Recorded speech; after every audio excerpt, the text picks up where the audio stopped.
world's most notorious killers.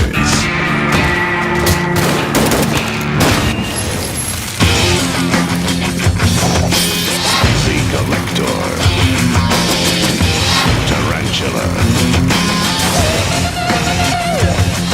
Rupert Bellum have just met their match. Ruby.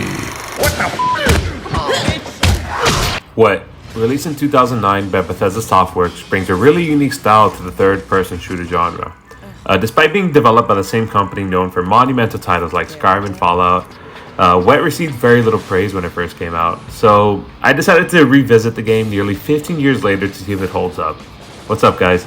I'm Mando DMC, and today I want to take you back to this game and what was one of my favorite demos of all time, Wet.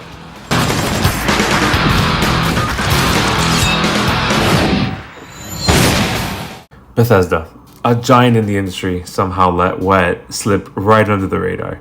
Back when it launched, there was almost no marketing push. Aside from an incredible demo that showcased its unique shooter gameplay and distinct art style, did Wet really live up to its initial promise? After almost 15 years, I finally gave Wet a proper playthrough. That first level was perfect for introducing not just the character, but also the chaotic fun gameplay mechanics. I remember playing this demo repeatedly for hours, enjoying the freedom to run, jump, and shoot in a stylish frenzy. Plus, I discovered that Eliza Dushku, who voices Ruby Malone in this game, also voiced Shaundi in Saints Row 2, another classic. As I progressed, the set designs were genuinely fun.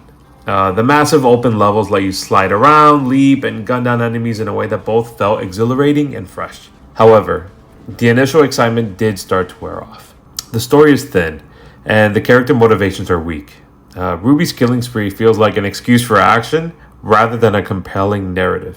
This game also introduces platforming sections where you have to climb and navigate tricky areas, but this is where Wet really starts to falter. The platforming mechanics are glitchy and inconsistent, often resulting in frustrating deaths. One moment you'd miss a jump, only to nail it on the next attempt without changing anything. Come on. The game features all kinds of enemy types, right? You have your common enemies that you just slash through, but then you have these boss battles. There really are only two types of bosses. You have a larger enemy with a machine gun that he kind of just walks around and is a bullet sponge.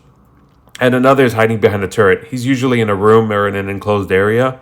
These encounters are disappointingly easy for a quote-unquote boss fight. Both of them are often resolved by conveniently placed explosive barrels. For example, right, the ones that walk around, like I said, they're bullet sponges, but they have a barrel right next to them. They won't die immediately, but they'll take a lot less bullets. The other one that's usually placed in a room, they 99% of the time have a barrel right behind them that you just shoot, and it takes care of the problem. The game took me a little over 5 hours to beat, but experienced players I have noticed might finish it in 4 hours or less. This makes Wet one of the shortest games I've ever played. And with poor character development, it left me really wanting more, especially from a Bethesda title. The biggest letdown was the finale, a quick time event that felt like a budget-saving cop-out and left a sour taste of an impression for this game with so much potential.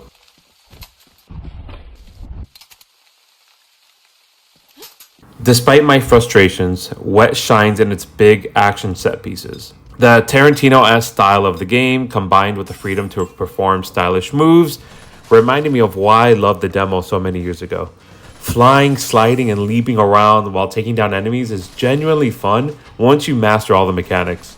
Before I give my final verdict, it's worth noting that this game has become rare in a really pricey game. What once used to be in the clearance section of GameStop now sells on eBay for upwards of $60 to $100. Is Wet worth playing in 2024? In my honest opinion, despite all the gripes I have with the game, if you can find it for under $20, it's worth a shot. However, given its high price tag online, it's not worth spending a fortune on a game that couldn't even deliver a satisfying ending. Despite that, however, I do want to note that this game really brought back a lot of nostalgia for me. It took me right back to those days of Saints Row 2, Halo 3 with the boys, and it was just really fun to kind of experience that nostalgia again. Well, that's it for me. If you've made it to this point of the video, thank you so much for watching. Your support means a lot, especially since this is my first video.